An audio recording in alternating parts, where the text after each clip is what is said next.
Good evening, VC. Dave here. Jumping on real quick here. Just got a couple records I wanted to share with you guys, and then actually have some books that I'm going to show, some music-related stuff. Rob from the channel Sounds Strange had shown some books recently, and really enjoyed that, and a few other channels as well. So Roger Coleman has recently, so I'm gonna kind of carry on with that in this video. So if after the records you're not interested, you know, you can obviously tune into someone else's channel. The first record I'm going to show is one that sat atop my Grail list for quite a while, and man, Carolina Soul just never disappoints. And it's funny, I went through my videos here that I've posted. I think I'm at 60 some videos now, and I think that number 23 was my trip to Carolina Soul, and I was going through the thumbnails and I accidentally deleted the son of a bitch. So if you want to see that video, I hope you already watched it, because it's long gone and it ain't coming back. So yeah, one missing from the series now, but oh well. But they run their $6 auctions, and was able to pull this in for next to nothing. And that's Don Cherry, Blue Lake.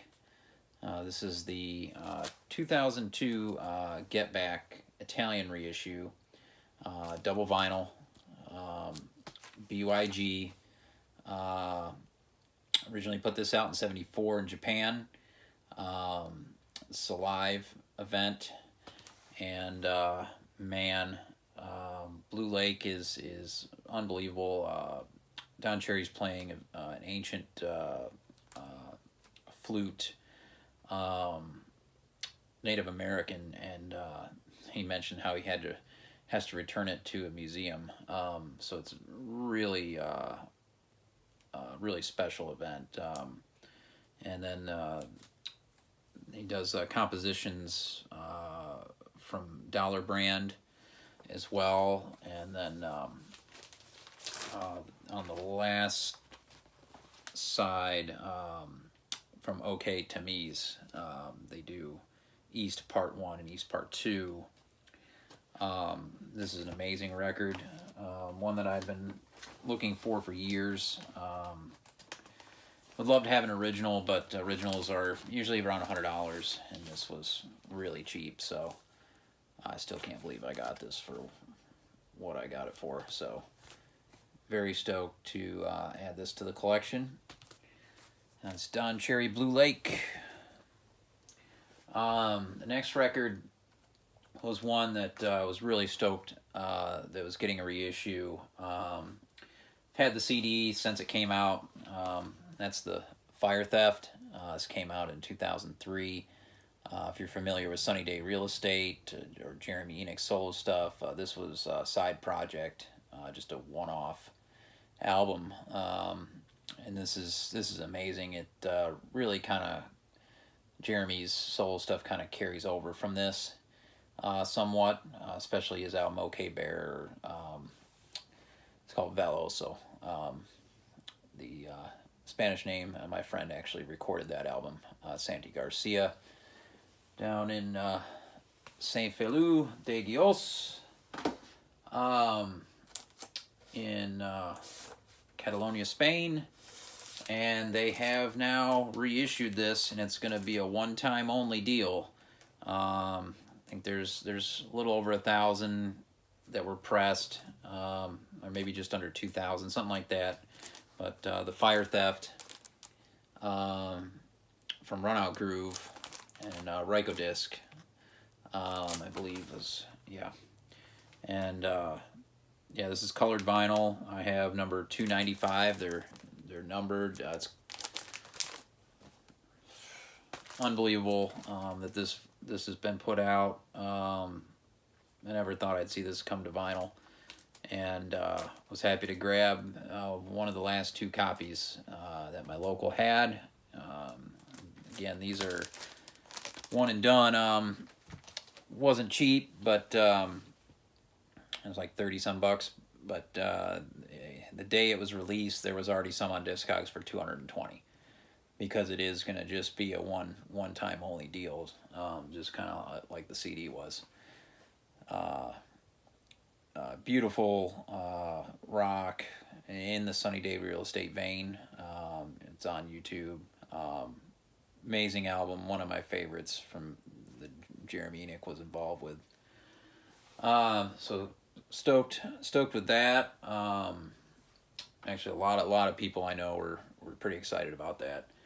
And then I picked up one leftover from Record Store Day because it got marked down over half off at Repo, and that's the 7-inch and DVD combo, the John Cage meets Sun Ra, the complete film. Yeah, this is wild, to say the least. This meeting, very historic. Yeah, back in when was this? 80s. I'm not 100%. 86 maybe, something like that. Yeah. And to be honest, this only could have been pulled off where it was held. It was pretty much at the Freak Show booth at Coney Island, and because I mean, I really enjoy the Sun Ra parts, and it's really cool to see him perform and see the old VHS footage, how that was filmed, because that's how I used to film when I started. Back before, I mean, I had cameras way before CCCD and HD and all that. But yeah, Sun Ra plays in all different type of ways on the Moog and on the instrument, and it's really, really cool. But John Cage is just, there'll be moments of silence and then moments of whacked out gurgling, like trying to recite some type of ancient language that doesn't exist. And then Sun Ra's got, there's, I don't know, he's got some Egyptian type dancers there, and it's wild. Yeah, I mean, it works.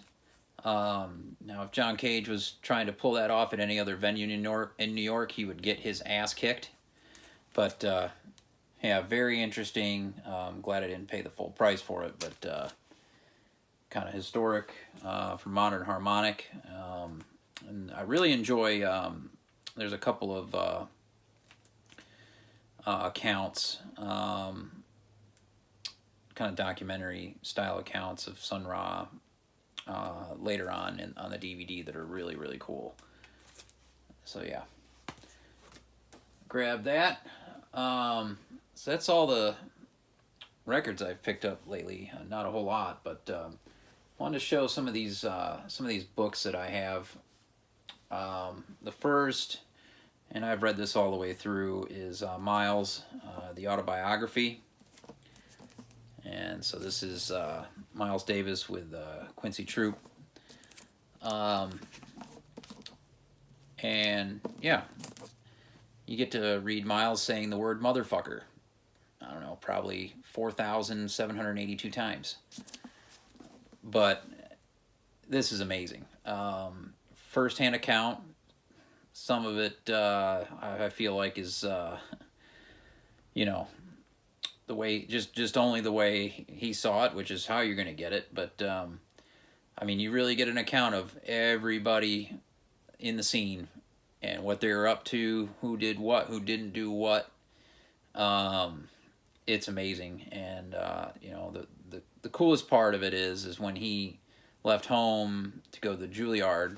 Well, it was named the Juilliard later, but he went to that school in New York, because that's what he told his parents he was up to. He wasn't really there to be in the Juilliard. He was there to hunt down Charlie Parker and start playing with Charlie Parker, and that's exactly what he did, and the reason why everything got started. Really, really good. Recommended if you're into Miles. Then I've got a I've got some Spanish stuff here. So Ramon Rodriguez was in the band Medea on the B Core label, and now has the band The New Ramon. He's done a couple of comics actually in book form. And the first, and I've got them both. The first is Esencias, Ramon Rodriguez y Cristina Bueno. This is on Astaberry, and this is illustrated in color. Okay, and written in Catalan, I believe. And I collect anything that has anything to do with Ramon, one of my favorite artists of all time. And so I've got his books, his illustrated comic. That one's hardcover, and then this one came out recently. This is Alpha Beta Bronson. So this is Ramon Rodriguez in collaboration with Jose Ramon Grail. Now this one's in black and white. And this one's cool because I've been to Barcelona, and there's a lot of illustrations with them, with the characters in and around town, like at the Apollo, and which is one of the venues I went to see No More Lies play in Coelho. So yeah, so that's the second that he's put out. So if he puts any more out, I'll be sure to pick them up. One of my favorite music-related books is this, if not the best one that I have. And this is Hasta la Boya y Volver. This is a photo book from Alberto Polo of the band Nuevo Volcano. And I think on Long Distance Runner and La Castaña, dual release on this. Absolutely amazing photos taken of the band in different situations, places, shows, you name it. Just amazing photography in black and white, and I absolutely love this. This is just one of the coolest things I own. So yeah, really love Nuevo Volcano, one of the most iconic bands out of Barcelona. Also on the B Core label, and now in La Castaña. And then I have this book. This is an art book. This is kind of rare and hard to find. This is from Daniel Higgs, who is the vocalist for the epic band Lungfish on the Discord label out of DC.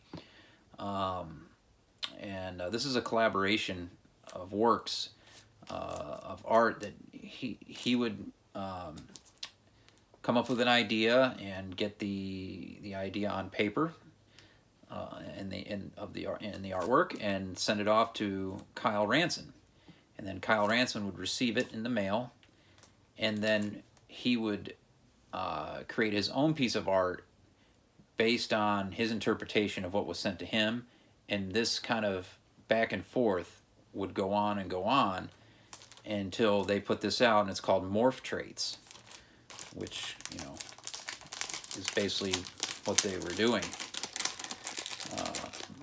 morphing their traits of their craft. And this is a very unique book, very cool.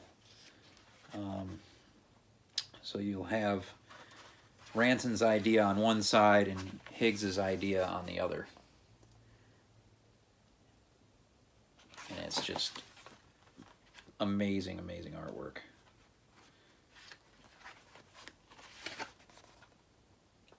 So this is a very cool book. Love this. Morph Traits from Daniel Higgs. And I also have one other thing from Daniel Higgs I'll show you, outside of just Lungfish records. I have this, he drew some tattoo art as well, so I have this postcard. It was done by Daniel Higgs, and I really would like to get this tattooed right on my chest, to be honest. This is just badass, in my opinion. But that would cost a lot of dough, a few grand. I got just a few more things here. I've got this book. This was actually sold during Primavera Sound 2014 in Barcelona. Kind of a guide, thick guide to the bands that were there that weekend. So you've got a write-up in both English and in Catalan on every single band that was there. There were hundreds. It's crazy. Love going back through this and trying to recount everybody we saw.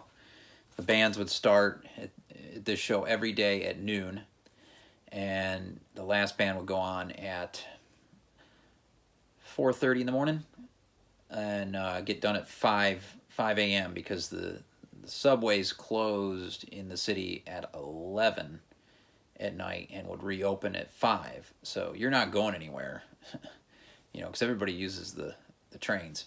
And so we stayed all night. You might as well make a night of it, because we couldn't get back out to where we were staying in Premià de Mar until the train was running again at 5 a.m. So, yeah.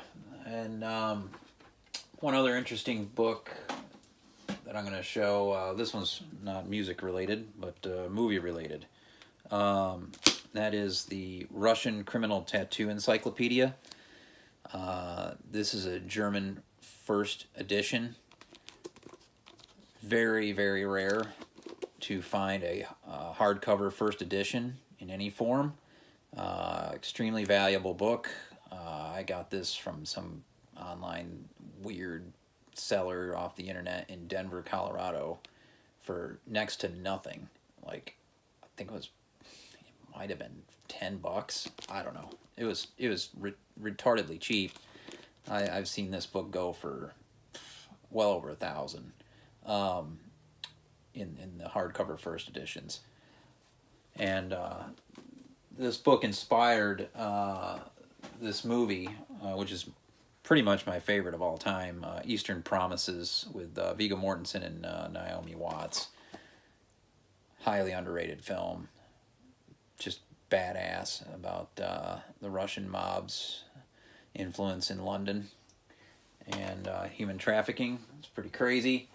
Yeah, this book, man, there's some wild stuff in here. So to just show you all the different tattoos and their meaning and what they signified. So in this book, it says the photographs, drawings, and texts published in this book are part of a collection of more than 3,000 tattoos accumulated over a lifetime by prison attendant Danzig Baldaev. Tattoos were his gateway into a secret world in which he acted as ethnographer, recording the rituals of a closed society. The icons and tribal languages he documented are artful, distasteful, sexually explicit, and sometimes just strange. Reflecting as they do the lives and tradition of convicts. So these were the prisoners in Siberia. So, yeah, badass. But that's everything I've got this evening. A little bit different type of video. Hope everybody's well, and yeah, we'll catch up with you guys later. Peace.